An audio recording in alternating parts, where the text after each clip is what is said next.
Assalamualaikum warahmatullahi wabarakatuh. Waalaikumsalam warahmatullahi wabarakatuh. Teman-teman, para seniman budayawan, salam Madura untuk kita semuanya.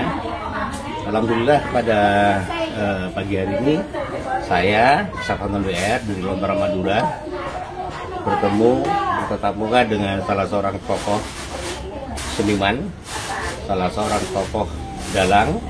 Memang dia seorang dalang yang cukup mempunyai harisma, mempunyai kekuatan yang demikian rupa terhadap fenomena kesenian tradisi khususnya di wilayah Kabupaten Sumeneb dan Madura secara umum.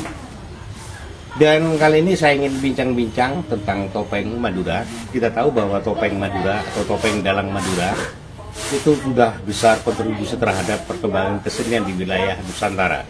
Termasuk di dalamnya telah banyak bereksplorasi dan memberikan pertunjukan terhadap di beberapa negara seperti Jepang, kemudian Perancis dan lain sebagainya. Dan memang ternyata topeng selama ini yang kita tahu banyak pihak yang kurang memahami. Topeng yang selama ini cuma yang tahu ditonton, dilihat di sejumlah tempat dalam pertunjukan maupun di video-video. Dan kali ini saya mencoba untuk bincang. Makasih abangnya. Nah ini apa nih? Terapi. Dan kali ini saya ingin bincang tentang sejarah topeng dalang Madura yang perlu banyak diketahui oleh sejumlah pihak. Assalamualaikum Mbak Daro. Selamat pagi, makasih ya. Ini gini, memang banyak kalangan yang kurang banyak memahami tentang topeng. Memang topeng itu belum dikenal. Siapa yang tidak tahu topeng Madura, topeng dalang Madura? Semua orang pasti tahu. Dan sekali-kali pertunjukan telah tampil di jumlah wilayah. Yang ingin saya tanyakan gini, seperti apa sih sebenarnya sejarah topeng Madura? Asal usulnya seperti apa? Bagaimana pergerakannya dan dari mana asalnya? Topeng Madura ini sebetulnya awalnya dari Jawa. Karena dari Jawa terus datang ke Pamekasan. Di Pamekasan ada namanya Keraton Cemberingin. Itu wilayah mana? Kecamatan Propo. Di Propo. Di daerah Propo. Cemberingin itu punya besan kebetulan dengan kerajaan di Jawa. Salah satu hadiah dari Jawa itu sebuah kesenian topeng. Iya, tokop. Iya, topeng itu dia. Tokop bahasa Madura memang tokop itu topeng ya. Tokop itu topeng. Nyampe di Pamekasan itu berdiri sebuah kesenian yang memakai tokop grup, topeng. Kelompok. Iya, kelompok dengan ceritanya masih cerita Mahabharata namanya. Nah, kemudian di Pamekasan kebetulan ada beberapa bangsawan yang ikut yang kebetulan datang dari sini. Di antaranya di Sumeneb itu ada Tiarjening Prang. Limprang.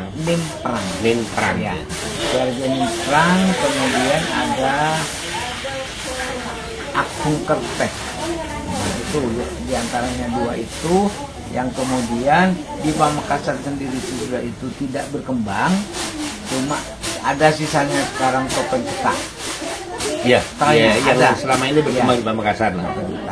Kemudian topeng yang berbau cerita itu larinya ke Sumeneb, dibawa oleh Akung Kerteh dan Tiarjening Prang. Akung Kerteh itu kebetulan murid-muridnya juga sudah banyak yang lari ke Situbondo ke daerah Jawa, sehingga di sana tidak disebut topeng tapi disebut kerteh.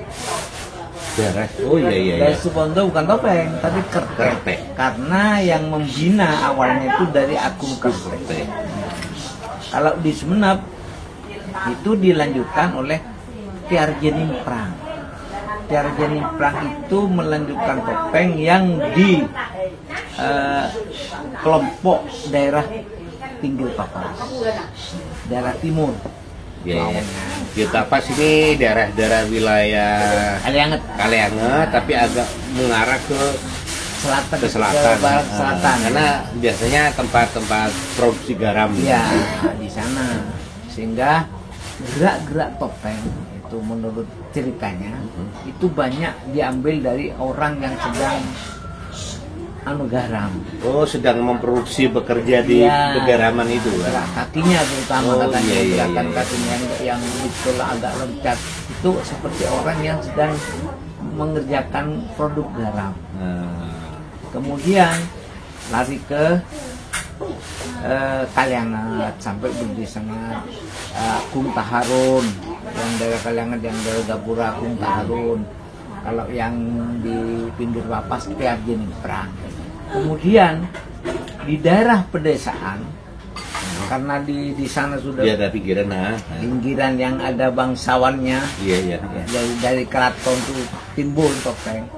Di pinggiran ada kemudian timbul bentuk topeng di wilayah Dasuk. Oh, di Dasuk. Ya. Di wilayah Dasuk itu ada bentuk topeng yang sistemnya sistem daerah pantai, daerah pesisir dan daerah pedesaan. Pesisir dan pedesaan. Mengapa saya katakan demikian? Karena dari segi sama topeng, sama ceritanya sama, tapi dari segi bahasanya itu bahasa pinggir Papas kalian itu sudah, dialeknya terutama dialeknya itu dialek yang kebangsawanan, yang keraton.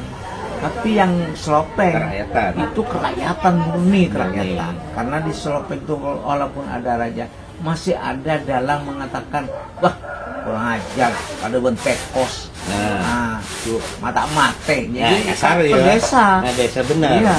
Buat nama tak nuruk tamunin dalam perbedaan yang Girpapas. Yang Girpapas tidak mengatakan demikian, belum pernah. Walaupun Gikir lebih halus ya. Lebih halus. Dengan cara-cara keraton gitu. Nah, dengan cara-cara dialog orang-orang bangsawan. Ya, kemudian dari segi busananya juga. Busana yang paling menurut saya karena topeng itu asalnya dari Jawa dan berdasarkan Mahabharata Wayang Purwo.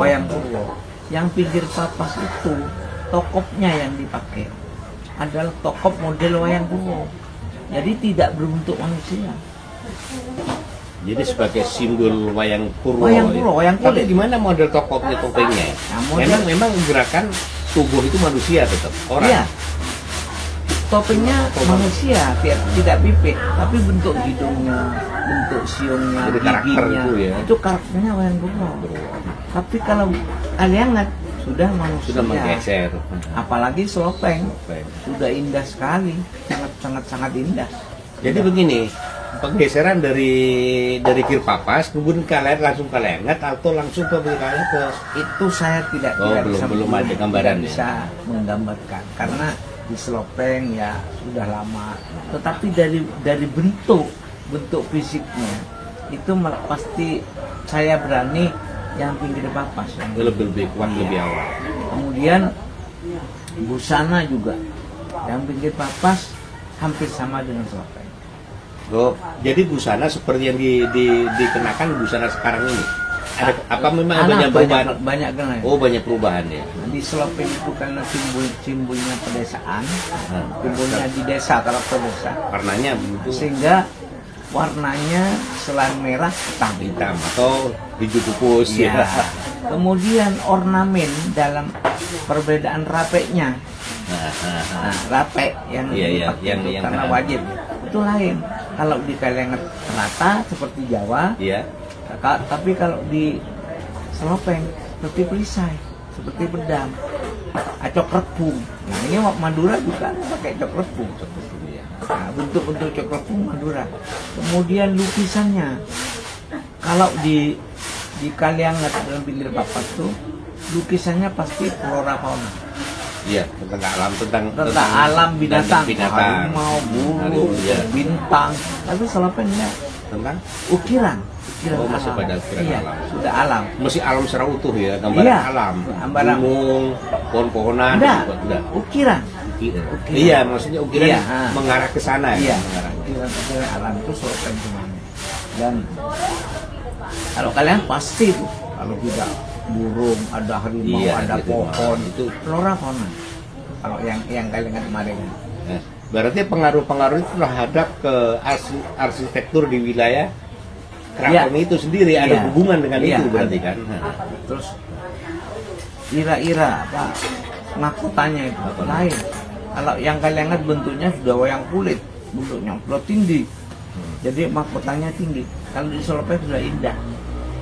Sudah agak indah. Memang terjadi kontras perbedaan sudah kuat sekali. Dan dari bahasa memang tidak bisa dirubah dan jangan dirubah Solopeng. Terus gini dulu, kita kembalikan dulu ke Girpapas.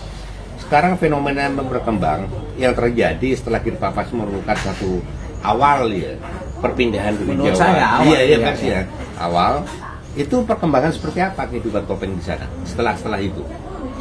Di pinggir Papas itu terus begini topeng, tetapi kalau dulu mengalami kemajuan juga, tetapi karena pemainnya banyak yang kerjanya sudah di daerah lain. Oh, daerah lain ya sudah di ekspansi Semami, di Gresik, sehingga ya untuk kalau musim kemarau malah sangat jarang sekali ada tanggapan topeng. Kalau sekarang, kalau di Solopeng karena sudah agak modern ya, kekinian, ceritanya juga kekinian, terus tariannya juga sudah mengikuti perkembangan. Mengikuti banget sehingga untuk sekarang itu yang laris memang Solopeng. Ini sejarah awal. Jadi memang ada memang sesuatu yang harus kita pahami bersama-sama tentang kesejarahan topeng itu. Jadi tidak selama ini kan dianggap bahwa topeng itu lahir semuanya dari satu tempat seperti yang banyak dikatakan orang itu dari Solopeng. Mereka silakan memberikan persepsi, silakan. Tapi kita harus membaca fenomena yang lain seperti ternyata yang terjadi topeng itu bukan hanya di Solopeng, justru di pinggir Papas yang tidak banyak dikenal keseniannya, justru awal jadi sejarah menurut saya. Iya. Jadi ada terjadi ekspansi ya dari masyarakat setempat yang jadi pelaku topeng itu sudah keluar karena memang tanah garam di sana sudah banyak kalangan masyarakat yang garam banyak hijrah ke wilayah keluar itu sesuai itu memang terjadi ya. Dari segi geraknya pinggir Papas itu kan banyak loncat.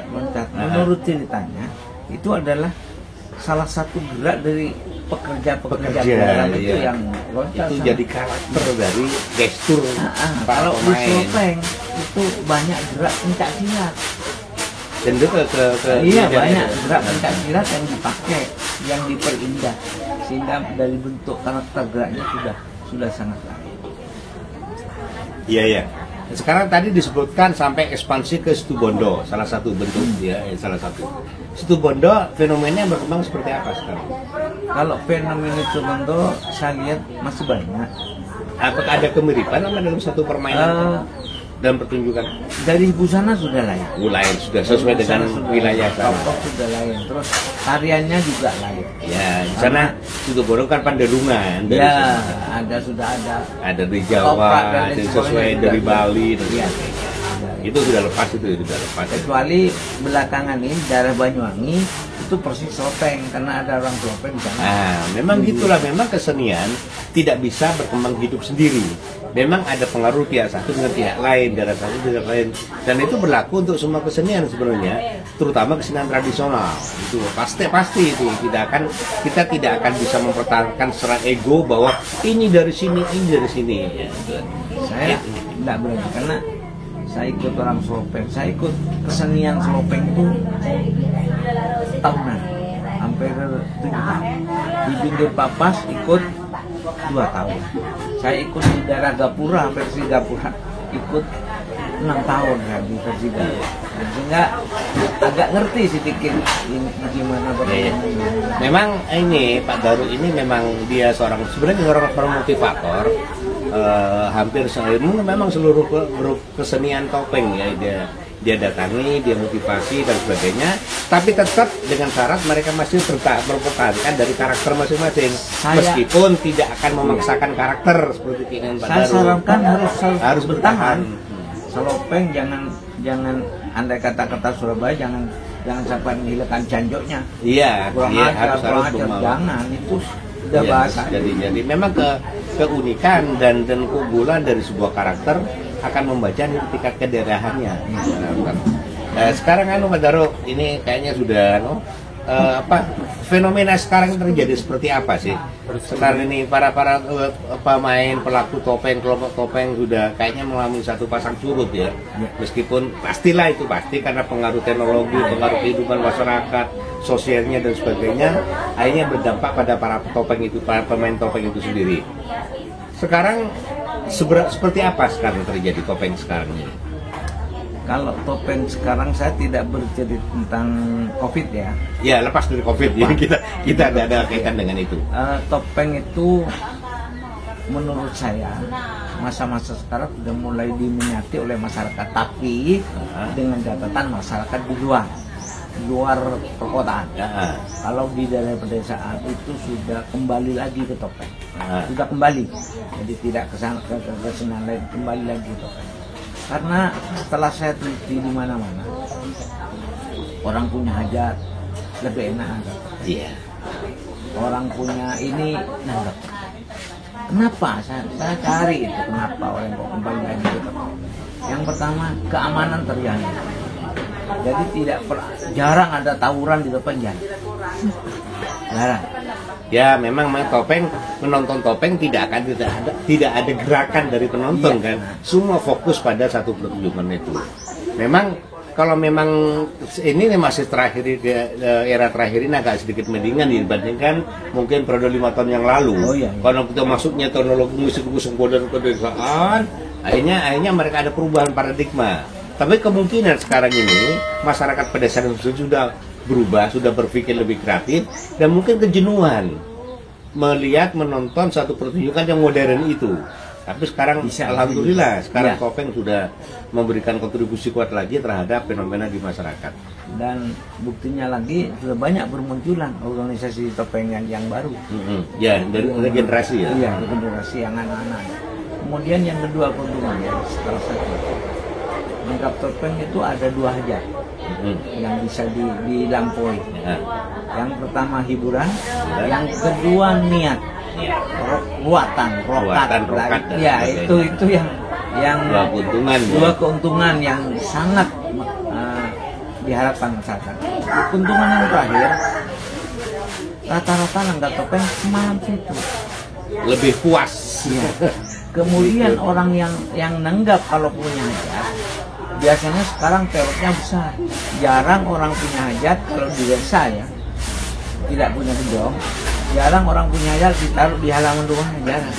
Pasti taruh tegel. Ya, tegel. Lebih terbuka, banyak penonton, ramai. Kalau nanggap topeng semalam itu aman. Ya, alat pekakas pecah belah aman. Tuan rumah tinggal tidur. Ya memang kecenderungan ya, itu. Ini yang paling saya itu terus murah. Ya dibandingkan yang murah, mereka kan lebih condong pada toleransi, saling menghargai, saling memberikan satu kontribusi terhadap kesenian daerah di tempat masing-masing. Sedangkan jadwal kalau solopeng 2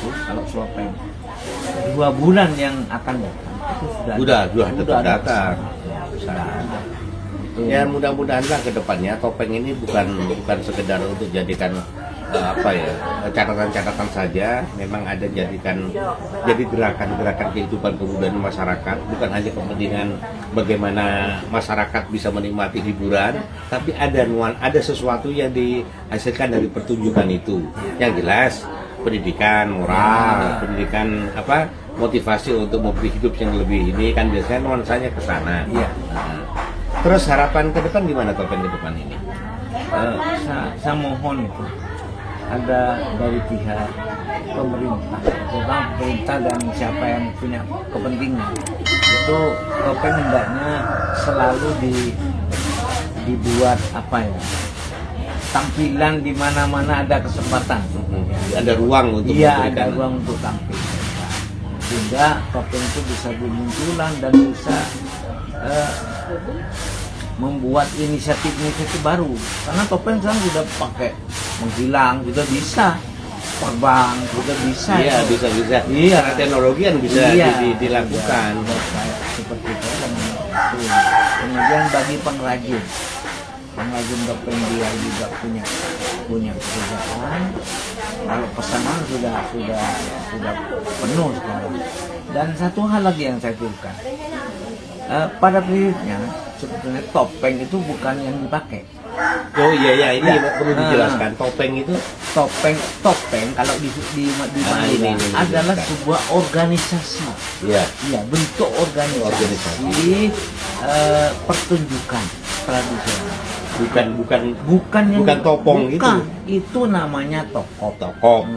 Jadi kalau ngundang topeng bukan ngundang ininya tok. Jadi semua orang dengan gamelannya, dengan topongnya. Ini yang penting. Perlu dipahami ya sama pihak itu. Jadi topeng bukan ini. Bukan. Topeng itu organisasinya. Topeng. Sama dengan seronin. Ya. Seronin adalah sebuah organisasi. Bukan yang litiop. Yang litiop itu tetetnya. Iya. Nah, ini perlu Ya, memang banyak orang salah paham, salah mengerti. Bukan salah paham, kurang memahami tentang masing-masing nama, karakter dan sebagainya itu. Itu nanti makanya dengan ini nanti kita barangkali bisa mulai lembaga-lembaga pendidikan, sekolah, organisasi dan sebagainya perlu dipahamkan semua ini agar anak-anak para generasi kita tidak egois memaknai satu peristiwa seperti kesedihan macam ini hingga dicap yang kurang bagus terhadap fenomena perkembangan berikutnya. Ini Pak Daruk sebenarnya punya juga, selain dia seorang dalang, seorang tokoh dalang, dia juga pembina motivator di sejumlah perkumpulan kesenian tradisi khususnya, juga punya satu usaha ya. Usaha ini nanti sebenarnya saya ingin tersendiri. Usaha apa Pak Daruk? Usaha pembuatan belangkon, pembuatan alat musik ya, alat-alat musik tradisi, dan pembuatan busana tari. Yang saya kerjakan anak bukan. Iya, ini memang memanfaatkan generasi untuk bisa lebih kreatif. Itu sementara dulu. Nanti kalau memang bicaranya akan panjang, nanti kita ketemu lagi dalam perbincangan lebih jauh lagi tentang apa yang dilakukan dari usaha-usaha Pak Daruk pada yang akan datang. Karena sekarang ini masih tidak sedang bekerja masalahnya. Terima kasih dan wassalamualaikum warahmatullahi wabarakatuh. Ini serabinya dulu. Serabi. Apa ya? Tadi kan di atas sebenarnya.